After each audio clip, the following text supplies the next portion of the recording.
എറണാകുളം പെരുമ്പാവൂരിൽ ബീവറേജസിന് മുൻപിലുണ്ടായ സംഘർഷത്തിൽ ഒരാൾ മരിച്ചു. മുടിക്കൽ സ്വദേശി ഷംസുദ്ദീനാണ് മരിച്ചത്. പ്രതികളെന്ന് സംശയിക്കുന്ന 2 പേർ പോലീസ് കസ്റ്റഡിയിൽ. അശ്വിൻ പാലാഴിയുണ്ട്. അശ്വിൻ, എന്താണ് സംഭവിച്ചത് അവിടെ?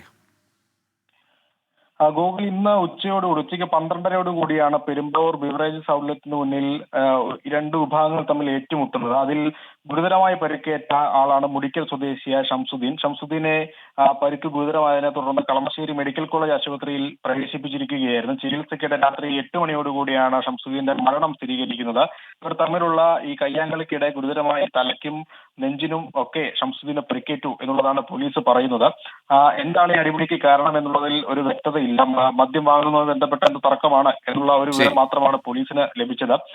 പ്രതികളെന്ന് സംശയിക്കുന്ന ഈ കൊലപാതകത്തിൽ ഇടപെട്ടു എന്ന് സംശയിക്കുന്ന 2 പേരെ പെരുമ്പാവൂർ പോലീസ് കസ്റ്റഡിയിലെടുത്തിട്ടുണ്ട്. ഇവരെ വിശദമായി ചോദ്യം ചെയ്തു വരികയാണ്.